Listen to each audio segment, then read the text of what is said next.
El siguiente programa se transmite por Ortel, Canal 5 en Quito, y Manavisión, Canal 9 en Portoviejo. El personaje es, con el economista Abelardo Pachano, presidente de la Junta Monetaria. Tema, el caso Citibank. Periodistas invitados, Ana Maldonado, de El Comercio, Wagner Abril, de la revista Visión, y Rafael Urrejola, de la agencia de noticias France Press.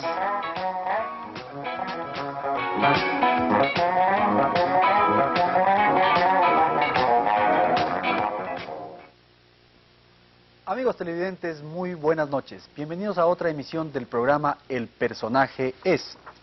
El día jueves de la semana pasada, el diario El Comercio de esta capital publicó en primera página una información cuyo título decía: en punto crítico la economía de Ecuador.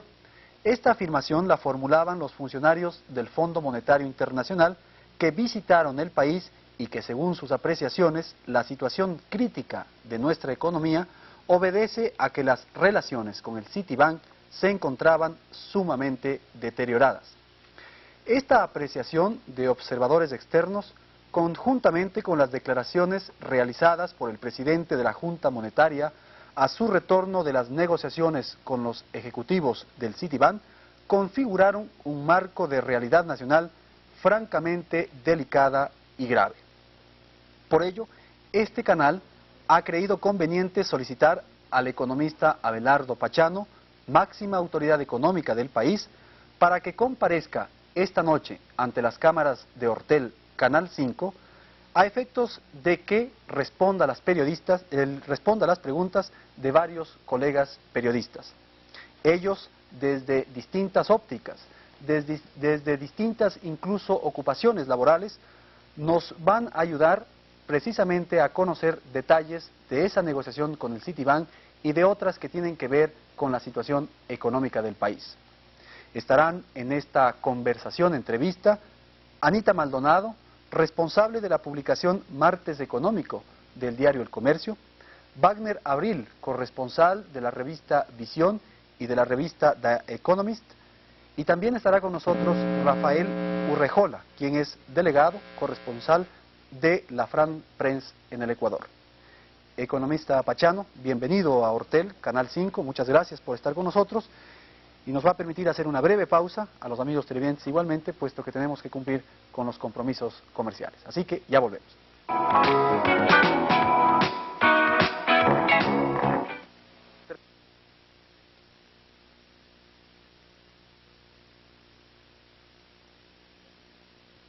Pues bien, nuevamente con ustedes, amigos televidentes, para iniciar este programa. Yo, economista Pachano, había formulado en la introducción de este programa precisamente mi preocupación respecto a la presencia de los funcionarios, de los delegados del Fondo Monetario Internacional. Quisiéramos conocer si ustedes se han entrevistado y si es que es verdad lo que ellos dicen de que las negociaciones que mantenían con el Citibank impidieron un acuerdo, no acuerdo, pero una conversación con ustedes. Mira, Andrés, la misión del fondo continúa en el Ecuador, está haciendo la evaluación rutinaria anual que le manda el estatuto a fin de presentar el informe sobre el cumplimiento de las obligaciones ecuatorianas que contrajo precisamente al adherirse al sistema del Fondo Monetario Internacional. Ellos sabrán emitir el criterio sobre la evolución de la economía ecuatoriana en su reporte y eso tardará algún tiempo en llegar al directorio del fondo. Sin embargo, nosotros hemos mantenido reuniones, otros funcionarios del gobierno han mantenido también reuniones con ellos. Hay una conversación fluida, como siempre existen con los representantes de todos los organismos financieros internacionales con quienes manejamos una relación conveniente a los intereses del país. Gracias, Andrés. Economista, respecto a todo este problema surgido con el Citibank, se han dado ya las explicaciones amplias y suficientes por parte del gobierno de cuál es su punto de vista y su posición al respecto. Sin embargo, hay una cosa muy puntual que yo quisiera preguntarle a usted.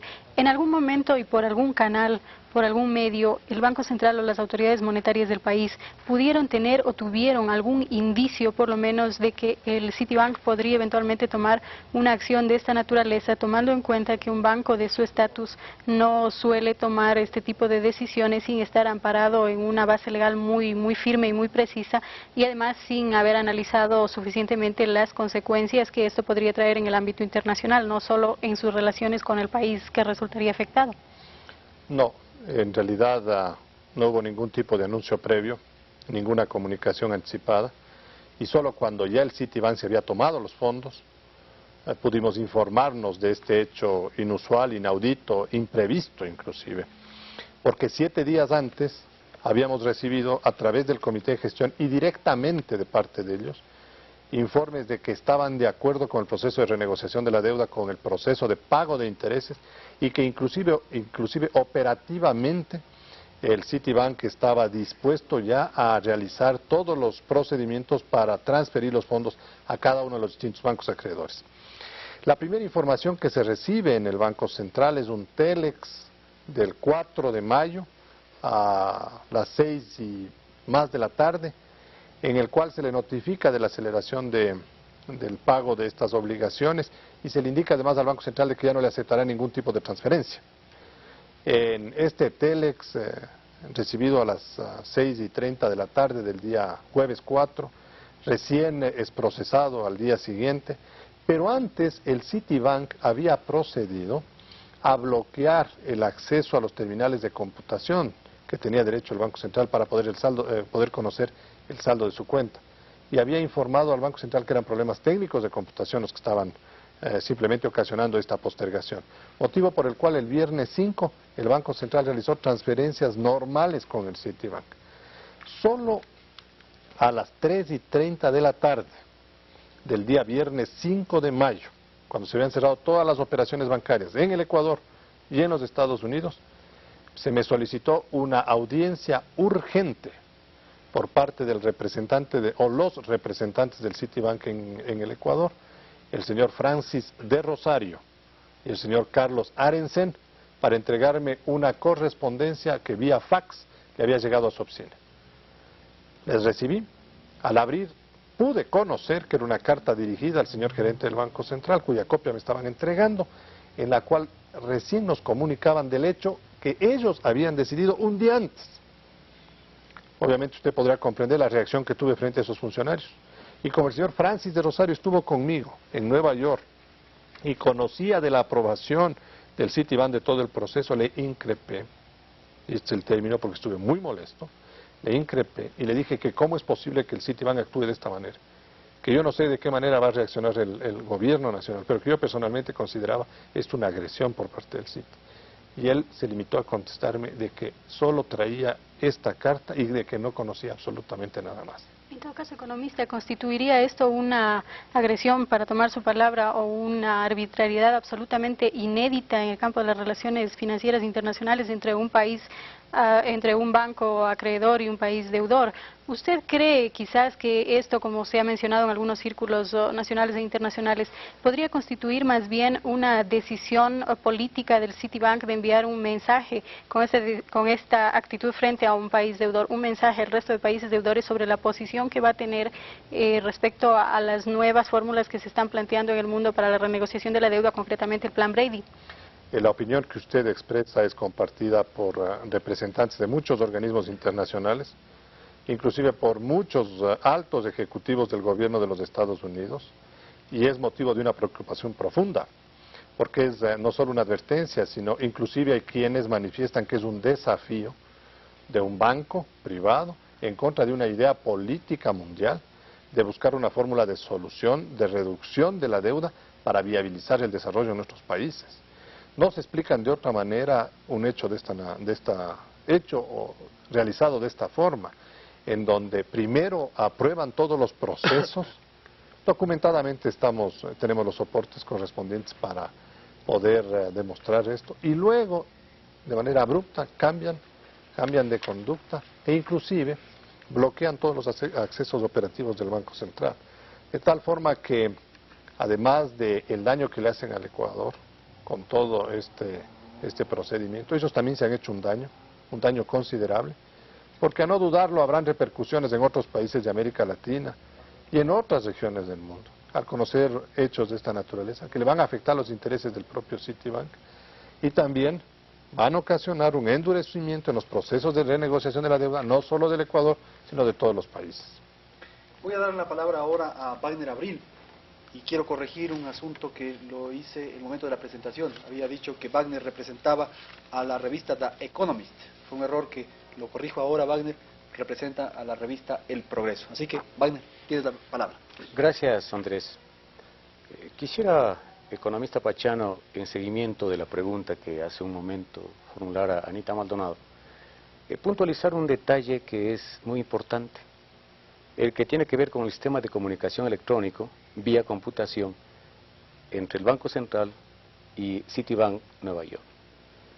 Conocí el día de ayer que misteriosamente fue bloqueado el sistema de computación entre el Banco Central y el Citibank Nueva York en los días en los cuales el Citibank de Nueva York incautó los 80 millones de dólares.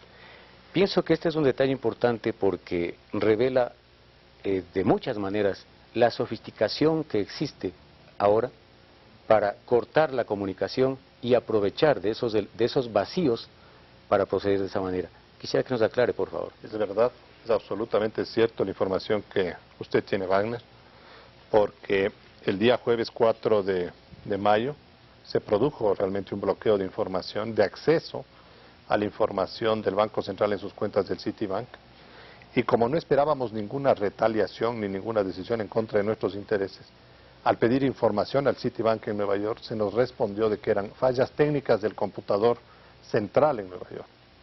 Solo nos pudimos dar cuenta de que esta era una medida de agresión contra nosotros el día viernes 5, después de ser informados de esta carta que acabo de relatarla, y cuando persistían aquellas famosas fallas técnicas.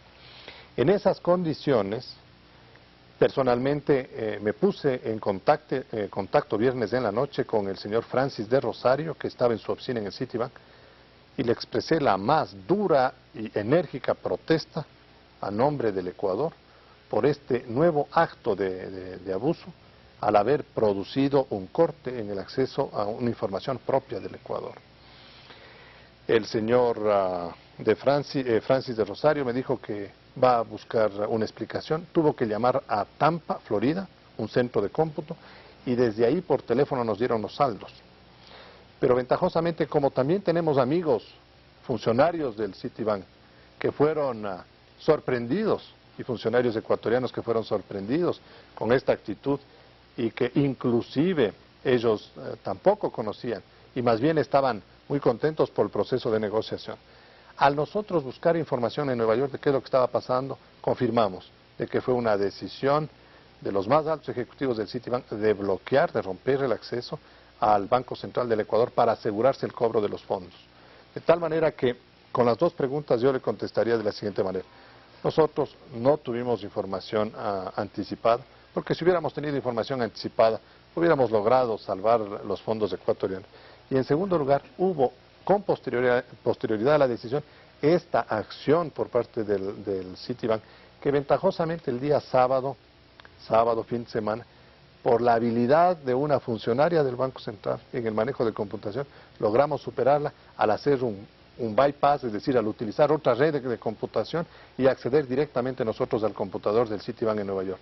Ahí pudimos nosotros, ya sin la asistencia del Citibank, tener nuestros saldos y saber exactamente lo que nos habían hecho. Economista, permítame una segunda puntualización muy rápida. La semana pasada los comunicadores, los periodistas, tuvimos una gran necesidad de información porque había una especie de caos informativo. Ahora ya está planteado un poco el rumbo por donde va a tomar la acción el Estado ecuatoriano y se ha anunciado un posible juicio al Citibank. Pienso que es importante que usted responda muy categóricamente. ¿A qué jurisdicción está sometida el contrato entre el Banco Central y el Citibank de Nueva York? ¿A la ecuatoriana o a la norteamericana del Estado de Nueva York? Le quisiera a usted expresar una respuesta haciéndole una advertencia. de que todavía no tenemos todos los elementos dentro del análisis jurídico que estamos realizando para señalar que hay una sola jurisdicción. Es posible que en varias jurisdicciones, por la forma como se realizaron las distintas operaciones. Hay quienes sostienen aquí en el Ecuador, ya de manera anticipada, ecuatorianos, que dicen que el cobro es legal. Hay abogados en Nueva York que sostienen lo contrario, pero es el afán de generar un problema al interior del Ecuador. El decir ya anticipadamente que el débito fue legal, pero lo que no es moral. Y la verdad es que dentro del análisis que se está haciendo, hay opiniones de estudios jurídicos de primer orden mundial que señalan de que habría un grado de ilegalidad en el tema. Pero todavía no podemos ser terminantes en esto. Y nosotros, como estamos en un proceso de conversación difícil, en condiciones bastante complicadas, no podríamos darles una posición final en el tema. Gracias. Rafael. Economista Pachano, el Citibank anteriormente ya había incautado fondos a 2 países centroamericanos. Entiendo que usted es un antiguo negociador de la deuda externa en el gobierno del expresidente Hurtado y hoy día. Y en esa calidad, aparte de conocer a su contraparte, me imagino, y creo que todo el mundo se imagina lo mismo, que tiene muchas conversaciones con otros negociadores, Brasil, Argentina, Venezuela, México, y que de alguna manera en las relaciones que existen entre los países latinoamericanos hay algún intercambio de ese tipo de información. En ese sentido, ¿no se podía prever esto? ¿No ha sido, como dijo el ex ministro de Finanzas, el señor Suet, una ingenuidad poner todos los huevos en la misma canasta? Varias precisiones a la pregunta, Rafael. Primero, las supuestas existencia de antecedentes en otros 2 países de América Latina, hasta ahora no los podemos comprobar. Son aparentemente 2 países centroamericanos. Pero parecería ser que los casos no fueron así. Y con un hecho adicional, nunca fueron advertidos o informados con suficiente claridad. Es decir, en los equipos de renegociación nadie conoció de que estos 2 países habían tenido problemas con el Citibank. Solo hoy, cuando el Ecuador no se queda callado con el tema y decide acudir a los distintos foros internacionales para reclamar por sus derechos, es que aparecen estas informaciones todavía no confirmadas, pero con anterioridad nadie lo sabía. En nuestras discusiones y conversaciones con los otros negociadores, por ejemplo con el jefe del equipo negociador de México, Ángel Gurría, con quien tengo una grata amistad, intercambiamos precisamente a finales de abril opiniones sobre lo que ellos estaban planteando y lo que el Ecuador podría eventualmente plantear. Y la opinión de Ángel Gurría es que estaba él también trabajando en un medio tremendamente complicado, porque la banca se sentía que el plan Brady no le ayuda a resolver sus problemas, sino que le ocasiona pérdidas. Pero ninguno de los 2, en la conversación que tuvimos 15 días después, ya de realizado el débito del Citibank, en esa conversación, ninguno de los 2 pudimos prever que iba a existir una actitud de esta naturaleza. Y él simplemente nos comentaba de que es una agresión, de que este es un hecho inaudito y de que México tiene que condenar el asunto, como de hecho lo hizo en el seminario de Harvard. De tal manera que no teníamos antecedentes para poder prever estas circunstancias. Lo segundo, tampoco es cierto de que teníamos todos los huevos en una canasta. La verdad es que el Ecuador tiene más de 400 bancos acreedores. Yo pregunto, el Citibank es un banco acreedor. Que nos den los nombres de aquellos bancos que no sean acreedores en el mundo, que sean de primera categoría, en donde uno puede tener los fondos asegurados. Porque si vamos a dudar del Citibank, hoy dudamos del Citibank por lo que nos hizo, pero con anterioridad, ¿íbamos nosotros a dudar del Citibank? ¿Quién nos dice en dónde debíamos poner los fondos para tenerlos seguros? Nadie nos ha dicho eso. Lo que nos han dicho es ese comentario. Pero la verdad es que no estaba todo en el Citibank, estaba distribuido, como lo dijo el gerente general del Banco Central, en 13 bancos diferentes. Y las relaciones con el Citibank habían sido unas relaciones normales. habían sido unas relaciones altamente convenientes a las dos partes. Por eso es que es incomprensible esta actitud del Citibank. Y solo se puede entender en la línea de que Anita Maldonado nos estaba comentando. No como una advertencia al Ecuador, sino como una advertencia a América Latina y una advertencia a la posición que el Citi tendrá en todos los procesos de renegociación vía los principios del Plan Brady. Ahora, en relación al Plan Brady, plantea un descuento del 20% en 3 años. Sin embargo, el valor en el mercado secundario, por ejemplo, de deuda de Ecuador es del 11%, del 12%. ¿Cuál es la relación que hay en este Plan Brady para el Ecuador? ¿Qué le conviene al Ecuador? ¿Pagar, si tiene una deuda de 11.000, pagar el 12%, pagar 1.000 y tanto, quedar adeudando 1.100, 1.200 millones de dólares, o que le rebajen a 9? Bueno, hay varios ¿Cuál puntos. es la perspectiva que le ve Ecuador al Plan Brady? Hay varios puntos. No toda la deuda puede ser sometida a descuento, solo la deuda financiera que se tiene con la banca. Y a propósito, los 80 millones de dólares que se cobró el Citibank no estaban dentro de los mecanismos de refinanciamiento, porque era deuda comercial. De manera que aquellas apreciaciones de que con esto el Citibank cobró como 800 millones de dólares no tienen ninguna base técnica ni ninguna realidad. Solo puede ser expresado por personas que desconocen absolutamente del tema. En segundo lugar, tenemos que focalizar el Plan Brady en lo que es la deuda con la banca. Al focalizar ahí el tema, los niveles de reducción del 20% se están considerando como referenciales, como un punto de partida. Pero México ya inició el proceso con un planteamiento de descuento sustantivamente superior. Y Costa Rica, luego de 2 años de conversaciones, también ha hecho un planteamiento inclusive superior al de México. Pero de lo que leí el día de hoy, que trae el New York Times de ayer, el Comité de Bancos no le ha aceptado la propuesta a México y más bien le ha hecho una contrapropuesta que en criterio mexicano es absolutamente inaceptable. De manera que vamos a tener que caminar largo todavía hasta encontrar una fórmula de solución. Economista, usted en esta primera ronda de consultas que han formado mis colegas ha sido bastante duro con el Citibank. Ha hablado de que ellos han bloqueado información, de que ellos han incautado también esa información, de que se ha producido una agresión contra el país, de que fue necesario que usted lo increpe al representante del Citibank en la oportunidad en que lo visitó en su despacho, de que fue un abuso, de que fuimos sorprendidos, de que habría la posibilidad de que esta utilización de los 80 millones de dólares sea ilegal, fuera de que lo que se ha calificado de inmoral y de falta de ética. Todos estos elementos y esta actitud que tiene el presidente de la Junta Monetaria podría hacer pensar de que usted pediría a las autoridades que se retire la licencia del Citibank en el Ecuador.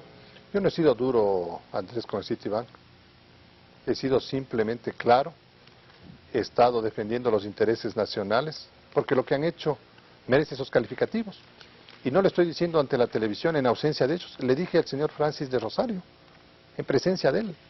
Todo lo que le acabo de mencionar se lo dije a él, porque yo le vería a usted sentado en su trabajo en un momento determinado, cuando usted tiene derecho a acceder a la información de su cuenta corriente y su banco, el de su confianza, le bloquea el acceso, le dice que tiene un daño técnico y luego se da cuenta de que es para hacerle una jugada como la que nos hicieron.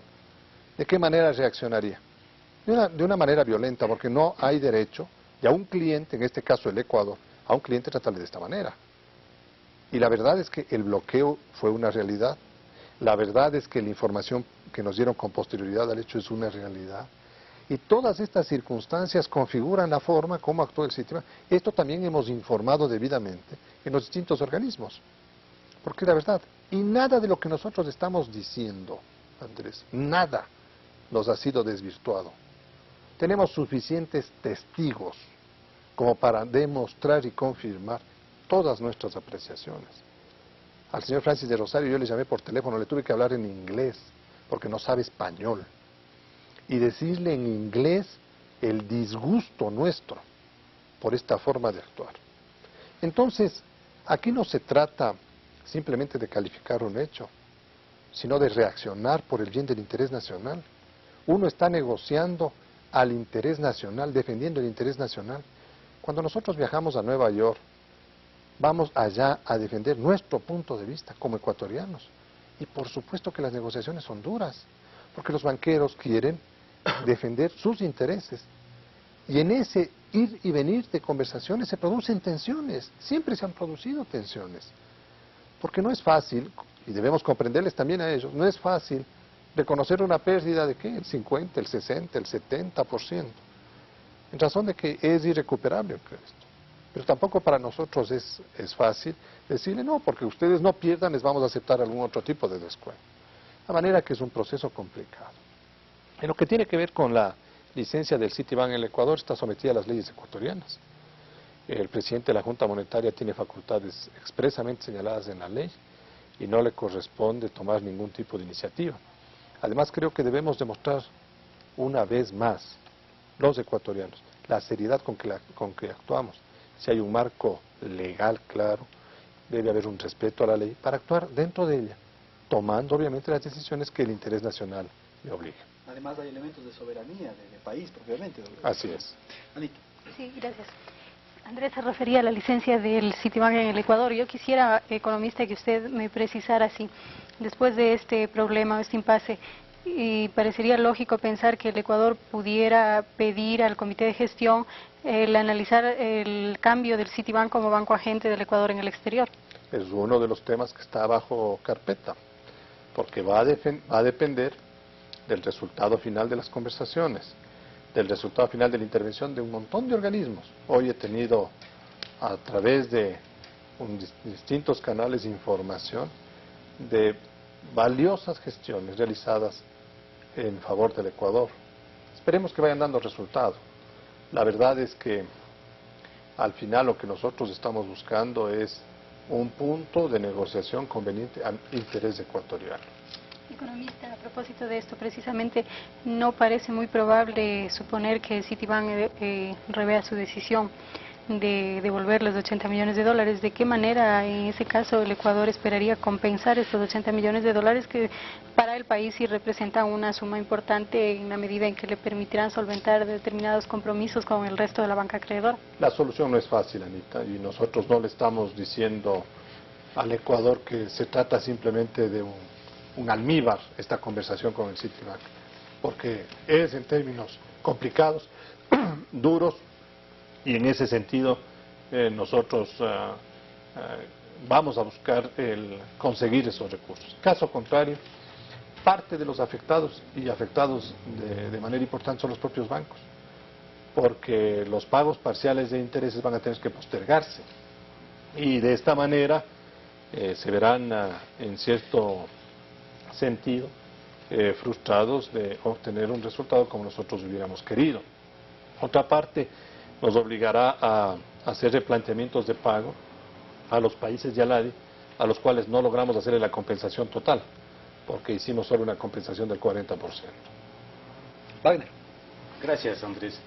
Economista, el gobierno ha informado que la acción del Citibank no afecta de ninguna manera ni al Plan de Emergencia Económica Nacional, ni al desenvolvimiento del comercio exterior.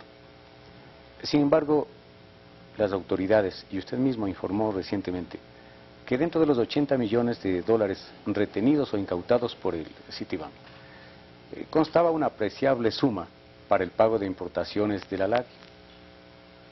En otros términos, la retención de los 80 millones de dólares sí afecta al comercio exterior, porque esa cantidad de dinero que hay que cancelar a los otros países miembros de la LADI, dentro de los convenios de créditos recíprocos, representan una pérdida para nosotros. ¿Cómo estamos afectados en el comercio exterior? Bueno, no es una pérdida, es una postergación en el pago, porque en este sentido solo pudimos cancelar el 40% de dichas obligaciones y el 60% tenemos que refinanciarlas a un plazo corto, relativamente corto. Y creo que podemos abordarlo sin una dificultad mayor. El débito del Citibank retrasa el programa de emergencia. Por supuesto que le afecta a la recuperación de los indicadores económicos. La reserva monetaria se ve afectada en ese monto, directamente. De tal manera que nuestra expectativa de tener un saldo positivo a corto plazo, que era una de las esperanzas ecuatorianas para lograr consolidar un banco central realmente en posición más operativa, va a tener que postergarse algunos meses. Pero todas las demás los demás sistemas y mecanismos de comercio exterior no creo que tengan absolutamente ningún problema. Y en este sentido, nosotros esperamos recibir de los países de ALADI la debida cooperación, dada la circunstancia, para no afectar las líneas de comercio que tenemos con ellos, ya que no ha estado en nuestra voluntad y ha sido un elemento absolutamente imprevisto el que ha ocasionado esta suspensión parcial de pagos. Pero los mecanismos normales de rondas de divisas y de incautación de divisas para exportaciones continúan funcionando ventajosamente de manera normal. Una aclaración, economista. Yo pienso que es importante para la ciudadanía ecuatoriana y especialmente para los importadores y exportadores, para quienes son los agentes activos del desarrollo económico, saber si el país efectivamente perdió el 50% de la reserva monetaria líquida al incautar los 80 millones por parte del Citibank. El gobierno y las autoridades monetarias, usted, tienen que de alguna manera restituir, reponer esos fondos. Eso implica un nuevo, ya lo reconoce usted, un nuevo ajuste al plan de emergencia económico. No un ajuste, pero una por ejemplo, postergación de obtención de medios. ¿Será necesario para recuperar esos millones de dólares reajustar las importaciones? No, Wagner, porque en primer lugar no es el 50% de las reservas líquidas, es un poco menos del 40%. Pero es significativo. Es significativo, por supuesto, es significativo. Y además hubiéramos protestado igual por $1 millón, porque es el hecho. No es el monto, es el hecho. Pero recordemos que nosotros iniciamos el programa con una liquidez de $9 millones. El 10 de agosto teníamos $9 millones en el Banco Central. Para un día. Es decir, no para un día, ni para una hora de operaciones. Y ahora, después del acto del Citibank, nosotros tenemos más de $100 millones todavía por operar. De manera que hay una diferencia enorme entre la situación de agosto y la situación actual. Lo que nos hace es postergar la recuperación de los indicadores. Pero no hay necesidad de cerrar importaciones, más bien continuamos el programa de apertura. Con posterioridad a la decisión del Citibank, cambiamos el sistema de devaluaciones e inclusive abrimos un poco las importaciones. Para esa fecha habíamos pensado abrir más. Es decir, que la apertura de importaciones sea mucho más rápida. Pero tuvimos que recortar la medida por la decisión, por el hecho del Citibank. Entonces, lo que nos va a tocar es reprogramar la apertura de importaciones de una manera un poco más lenta de la que teníamos originalmente programada. Como que usted ya le da perdido también. No le doy perdido, sino que estoy trabajando sobre la hipótesis que Wagner me ha traído de que si esto no tiene ninguna solución. De tal manera que bajo esa perspectiva hay ese camino. Pero no quiere decir que vamos a volver a ajustar. Si vamos a volver a prohibir importaciones. No estamos en esa situación. Obviamente lo que nosotros estamos buscando es la restitución de fondos. ¿No habrán limitaciones en todo caso para las importaciones? No, de ninguna manera. Gracias. Rafael. Gracias, Andrés. Bueno, la medida del Citibank, según las informaciones internacionales, ha irritado también a otros bancos acreedores del Ecuador, de los 400 bancos, porque se entiende además que las cláusulas señalan que cualquier pago que se haga a un banco debe prorratearse entre todos los bancos acreedores. El gobierno ha expresado también que ha tenido un apoyo del gobierno de los Estados Unidos, en tanto en cuanto la actitud del Citibank afectaría el plan Brady. Desde otro punto de vista, ¿qué hechos concretos ha adoptado, por ejemplo, el gobierno a través de la Cancillería u otros mecanismos para recabar de alguna manera una solidaridad, señalando las razones que usted ha expuesto y otros motivos como el de soberanía que señaló Andrés, recurriendo a la Carta de Deberes y Derechos de los Países de las Naciones Unidas? ¿O el gobierno está muy cauto en este momento para adoptar medidas que vayan más allá del ámbito estrictamente de las relaciones comerciales y de las negociaciones económicas entre Ecuador y el Citibank? Hay varias gestiones en distintos órdenes. Desde el punto de vista diplomático, el Ecuador ha informado a otros países sobre el hecho, con el propósito de obtener reacciones y saber cuál podría ser la compostura de los otros países. Y todas las respuestas son favorables. Hay una suerte de solidaridad frente a una circunstancia de esta naturaleza. También hemos informado a los organismos internacionales, aquellos que tienen recursos afectados, como el Banco Mundial, que también vio eliminados o tomados los recursos que tenía para el proyecto de reparación del oleoducto. ¿Fondos del banco? Fondos del Banco Mundial para préstamos para el Ecuador también están involucrados en el caso. Y hay un reclamo muy fuerte del Banco Mundial contra el Citibank. De tal manera que hay problemas bilaterales del Citibank, no solo con el Ecuador, sino con otros organismos. Hemos conversado con bancos privados, hemos conversado con el gobierno de los Estados Unidos, con gobiernos europeos. Aprovechamos nuestro viaje a Madrid para hablar con el gobierno de España. Hay una solidaridad del gobierno español también en el caso. Y están haciendo gestiones oficiosas para respaldar la posición ecuatoriana. Entonces hay una serie de mecanismos que están trabajando en este momento. En la propia reunión de Cartagena, el presidente de la República tomará algunas iniciativas. En la reunión del CELA, en la reunión de Aladi, etcétera, etcétera, se irán configurando posiciones conforme vaya avanzando esta negociación. Si se resuelve, pues deberemos también informar debidamente a todos a quienes les dimos los datos iniciales de cómo se ha resuelto el problema, o si no, continuar adelante. Se señaló a propósito de los acontecimientos que hubo en febrero después de la toma del poder por segunda vez del presidente Carlos Andrés Pérez, que el estallido social que hubo allí fue responsabilidad del Fondo Monetario.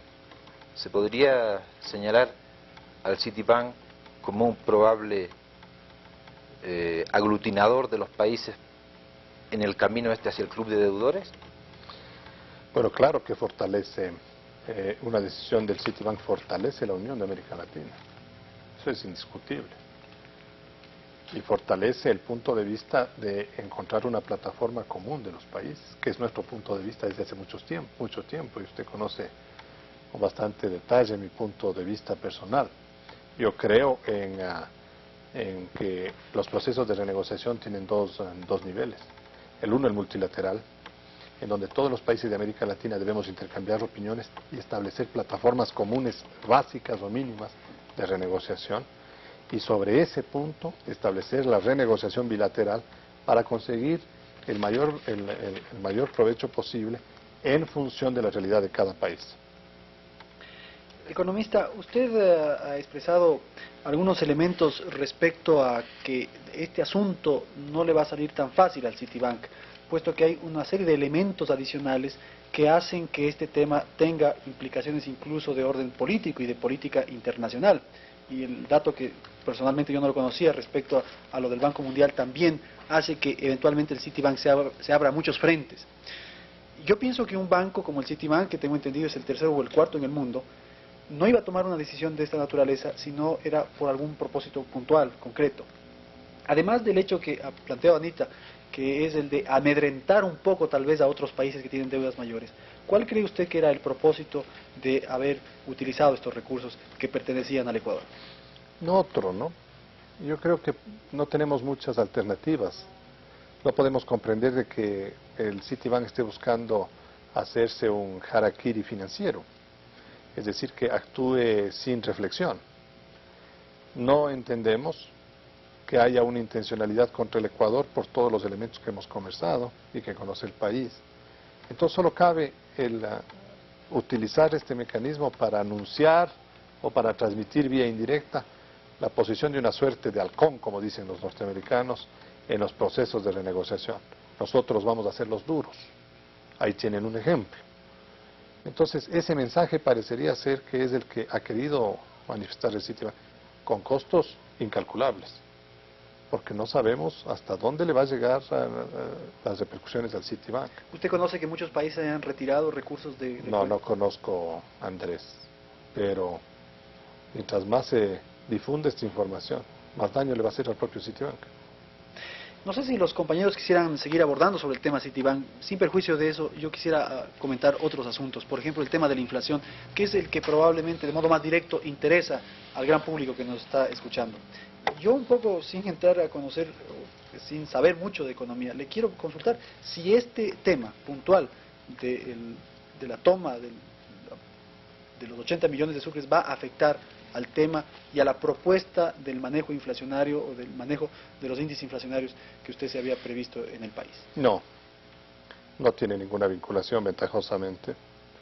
Lo que hace es postergar la recuperación económica, pero no el manejo inflacionario, porque nos condiciona la recuperación de la balanza de pagos dentro de una línea de pensamiento de flexibilización gradual que puede ser manejada sin mayores alteraciones. Lo que hay es si es que queremos, pérdida de flexibilidad en el proceso, pero no un impacto de carácter inflacionario. ¿El aumento salarial del Congreso y aprobado por el presidente puede afectar al índice inflacionario, economista? Por supuesto, pero yo no creo que sea significativo porque ha sido un aumento muy meditado. Creo que todos los sectores del país han sabido reconocer que hay sacrificios de todos en este proceso y no esperaría yo una incidencia importante. ¿Sigue la política gradual que usted se propuso? Sí, yo creo en ella.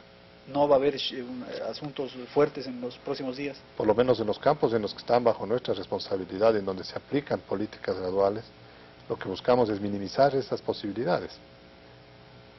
Anita. Sí. Y volviendo un poco atrás al asunto de Citibank, no con la intención de abundar o redundar en lo mismo, pero un poco tendría finalmente algo que ver con lo que Andrés ha preguntado. El problema modifica la figura de la renegociación de la deuda externa ecuatoriana con el resto de sus acreedores. Mi pregunta es, inicialmente el gobierno anunció su decisión de ir a la renegociación de la deuda con los acreedores sin un planteamiento preconcebido o sin una tesis previa a plantear a los acreedores. Este acontecimiento ocurrido hace pocos días, ¿modifica en algo? ¿Es conveniente o sería conveniente para el país iniciar su próximo proceso de renegociación ya no como la tesis que mantenía antes de ir con las manos vacías un poco, sino ya con un planteamiento previo a los acreedores? No, yo no creo que debamos cambiar la estrategia. Un incidente de esta naturaleza no nos debe hacer cambiar de punto de vista porque la realidad sigue siendo la misma. Y además es compartida por todos los que intervienen en el proceso de renegociación. El Banco Mundial, cuya opinión sobre el proceso de renegociación es absolutamente diferente a la del Citibank, y que ha estado en el Ecuador con delegaciones especiales solo para tratar el tema de la deuda, me parece que en 2 o 3 oportunidades. El Banco Mundial es una de las instituciones que suscribe nuestro punto de vista. El Banco Interamericano igual, porque están viendo de que la fragilidad de la economía ecuatoriana no le permite hacer un planteamiento unilateral que pueda ser comprendido por la banca, sino que tenemos primero que mirar todos los indicadores y las perspectivas, por lo menos los próximos 4 o 5 años. Esa es la gran dificultad que hemos tenido. Tuvimos que reestructurar todos los indicadores económicos porque estaban alterados. Recuerden, cuando nosotros tratamos de mirar la situación, nos encontramos con que la reserva monetaria no era del saldo que nos decían, sino que era negativa, y venía el problema desde julio del 86, en que se habían alterado esos indicadores. Entonces, hemos hecho y estamos muy cerca a concluir la perspectiva y la proyección de los próximos 5 años de la balanza de pagos fundamentalmente, para en virtud de eso determinar la capacidad de pago del país. Pero nos estamos poniendo supuestos como estos. El crecimiento de la economía tiene que ser superior al 3%, muy superior al 3%, porque el crecimiento de la población es del 2,8%, entonces tenemos que tener crecimientos reales. Coincide con el embajador de los Estados Unidos. Es un poco más inclusive. Ellos han hecho sus propias proyecciones. Nosotros tenemos las nuestras. Entonces, si nosotros queremos vender un programa de refinanciación de la deuda con desarrollo, tenemos que suponer que vamos a necesitar más recursos para importar, que obviamente vamos a tener una política de promoción de exportaciones y tantas cosas más. Entonces, en esa perspectiva, primero debemos discutir ese escenario. Si aceptamos el escenario, todos los que estamos en el proceso de renegociación, es más fácil fijar los mecanismos. Sí, economista. Y el Ecuador entonces va a ir sin una posición previa o preconcebida sobre los mecanismos operativos para el próximo refinanciamiento de la deuda. Sin embargo, no parece probable que la banca internacional en su conjunto cambie rápidamente su manera de pensar. Usualmente se da en periodos muy largos estas variaciones conceptuales de la banca internacional. La última refinanciación, o durante la última refinanciación que no llegó a firmarse y que se inició en agosto del 87, si no me equivoco, la banca acreedora había llegado a ciertos acuerdos sobre la viabilidad de dar dinero fresco al Ecuador en base a un programa de recuperación económica de determinados puntos o determinadas características, pero un punto específico que la banca exigía y parece probable que siga exigiendo es el que previamente el Ecuador llegue a un acuerdo con el Fondo Monetario Internacional para el otorgamiento de un stand-by sobre bases muy puntuales del manejo de la política económica del país hacia su recuperación. Quisiera oír algo al respecto en lo que le compete al gobierno actual con miras a la refinanciación? Bueno, el fondo es parte del esquema de refinanciación de la deuda. Y ahora dentro del plan Brady, los recursos para recomprar la deuda provienen del fondo y del Banco Mundial. De tal manera que necesariamente los países debemos dialogar con las dos instituciones y mirar si es que los programas económicos son aceptables para ellos. El día de ayer se nos informaba que a Filipinas y a Costa Rica el fondo les acaba de aprobar unos programas de recompra de deuda, seleccionándoles una parte de los convenios precisamente para este propósito. Es decir, son aplicaciones prácticas del programa del plan Brady a través del fondo, igual con el Banco Mundial. Es decir, hay que trabajar con las dos instituciones de una manera bastante intensa para encontrar una fórmula de solución. Pero no es que nosotros vamos con las manos vacías. Lo que nosotros vamos es con un planteamiento en donde queremos que comprendan el grado de delicadeza de nuestra economía y la ineludible necesidad de crecer, de desarrollarnos, de resolver estos acuciantes problemas sociales. De tal manera que es una estrategia en la cual nadie está perdiendo el tiempo, sino todos estamos tratando de involucrarles a todos como si fueran ecuatorianos. Porque es bien difícil en el ambiente de Nueva York explicarles, bueno, cuál es el grado de tensión social que se vive en América Latina, etcétera, etcétera. Cuando son banqueros, muchos de ellos que no conocen el Ecuador, que nunca estuvieron vinculados con estas operaciones, o son banqueros europeos, o son banqueros asiáticos. Entonces, lo que nosotros queremos a través de los números y las figuras, convertirles en una suerte de ecuatorianos teóricos, para que puedan acomodar conjuntamente con nosotros un plan de refinanciación de la deuda que nos permita a nosotros salir de este hoyo. ¿Creería posible eludir el condicionamiento del Fondo Monetario Internacional sobre un programa muy estricto de ajuste económico? Es decir, un programa estricto o no estricto depende el grado de identificación que tenga el fondo con una política económica. Pero el plan Brady involucra al Fondo Monetario, al Banco Mundial, y no me llamaría la atención que le involucre después al BID. Vale. Gracias. Economista, yo he consultado en los días anteriores, como creo que la generalidad de los colegas hemos hecho, a por lo menos una docena de ejecutivos muy vinculados a la banca y a las finanzas. Ellos han mencionado algunos hechos muy puntuales. El primero, que la estrategia suya, la del economista Abelardo Pachano, presidente de la Junta Monetaria, ha sido la de utilizar una estrategia de excesiva prolongación de las conversaciones que al final para la banca acreedora extranjera no representaba la promesa firme y real del pago de la deuda, primero. Esa estrategia hizo crisis cuando el Citibank vio las circunstancias propicias para consumar el acto de incautación de los 80 millones de dólares. Luego, han indicado que es importante que el país piense en las otras posibilidades de renegociar la deuda externa. La banca acreedora dice, por ejemplo, va a exigir que se vuelva a utilizar el mecanismo de capitalización de la deuda que fue suspendido en este gobierno. ¿Es cierto o no que el Citibank fue uno de los mayores beneficiarios de la capitalización de la deuda externa aquí en el Ecuador? Primero. Y segundo, ¿cuánto realmente es el monto de deuda que nosotros tenemos con el Citibank? Conocemos que es uno de los más importantes acreedores, pero nadie nos ha dado una cifra, y creo que es importante que el Ecuador conozca estos dos hechos. Y finalmente, usted dijo como muy buen negociador y conocedor de la materia que es en negociaciones internacionales, que los banqueros no conocen la realidad ecuatoriana y a lo mejor ni siquiera la latinoamericana, pero sí conocen cifras. ¿Usted podría cuantificar la capacidad de pago real del país señalando una cifra del monto de exportaciones totales de este año, por ejemplo, que puede estar destinada al pago de la deuda? Varias respuestas, porque son algunas preguntas, Wagner. Son algunas preguntas. Primero, la estrategia seguida por nosotros de que hizo crisis porque no hacíamos una propuesta concreta. Yo pregunto, ¿qué debíamos proponerle a la banca acreedora? ¿Qué tipo de mecanismo de pago debíamos hacer?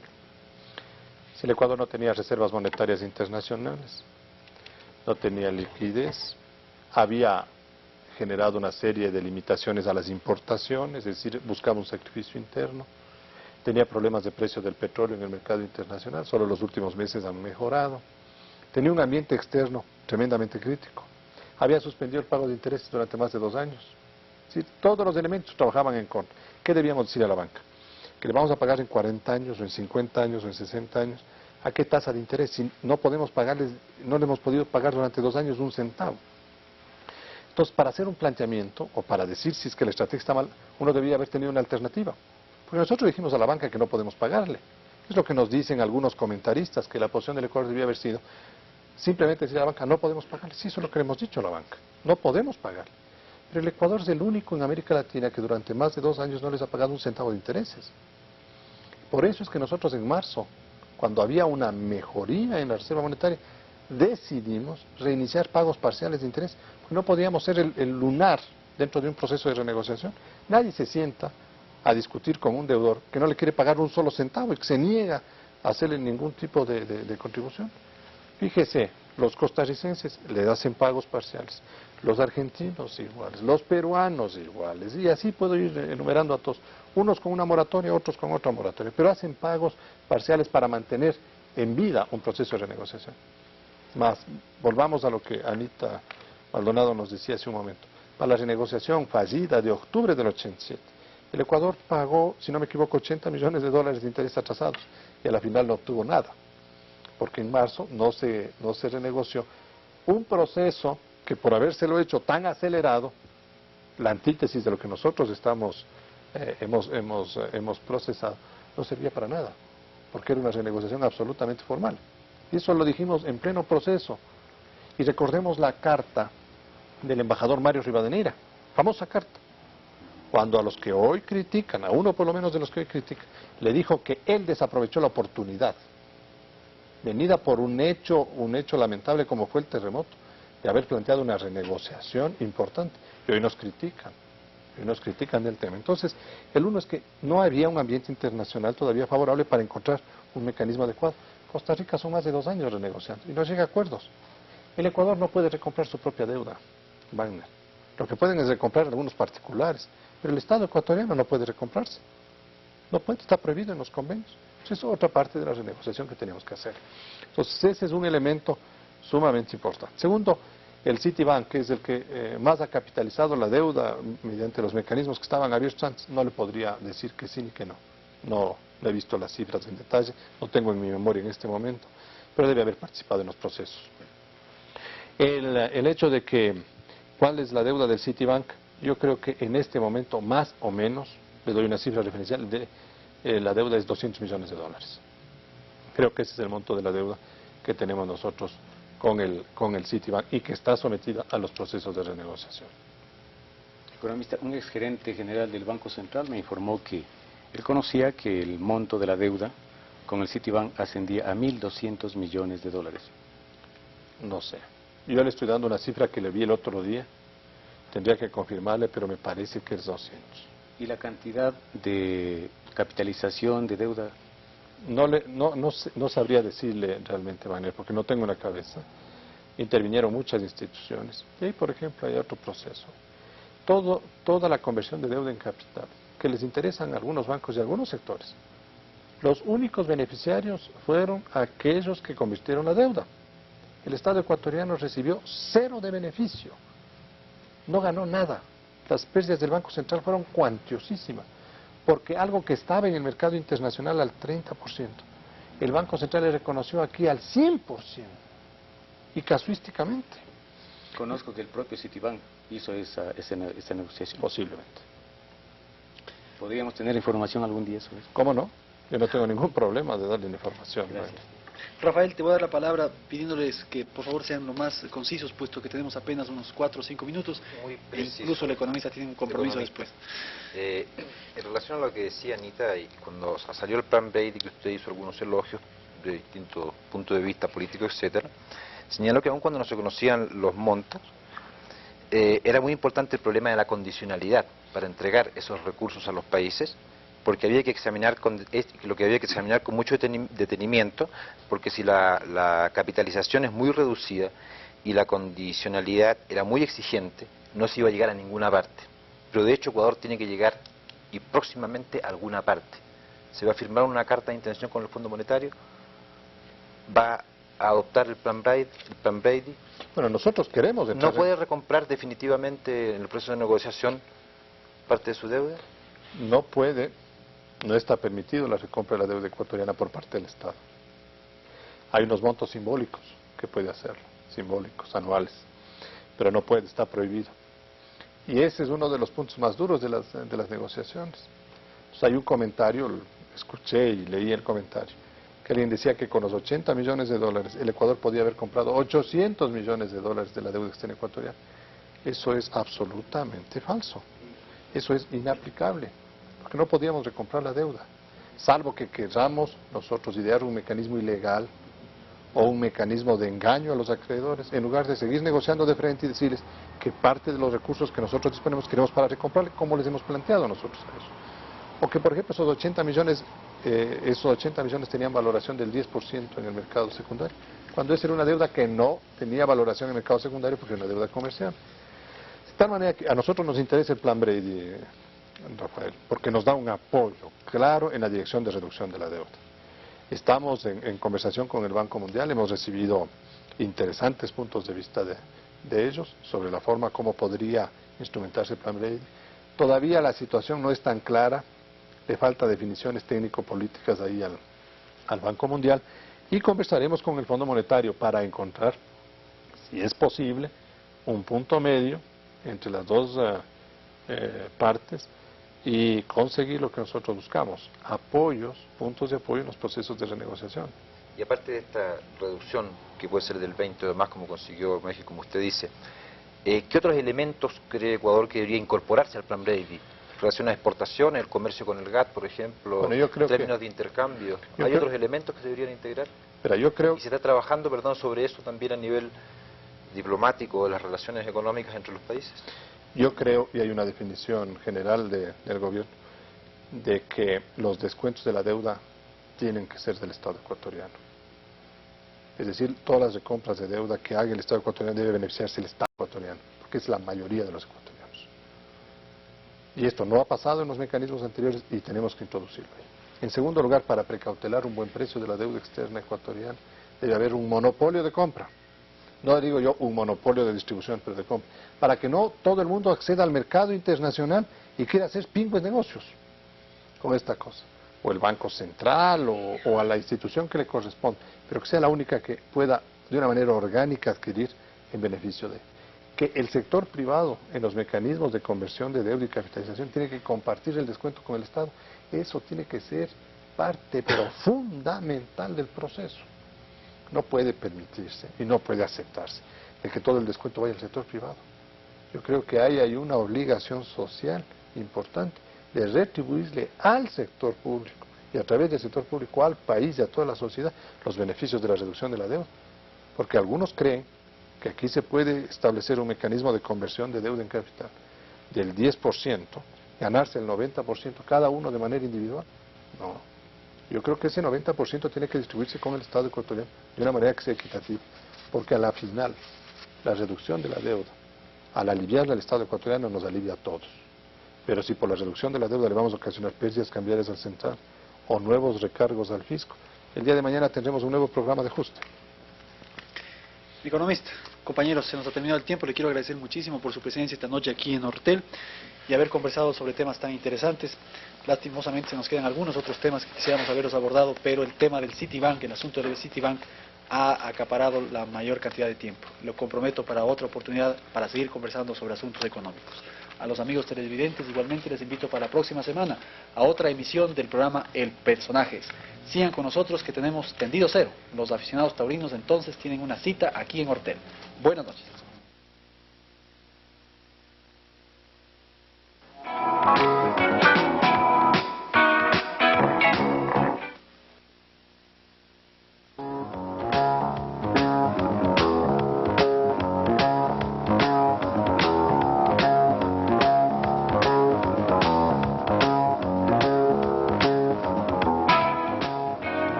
Este programa tiene el auspicio de El Banco Consolidado. Banco Consolidado, siempre a su lado. Los muebles utilizados en el programa El Personaje Es son fabricados por Ecuatoriana de Muebles, Muebleca S.A.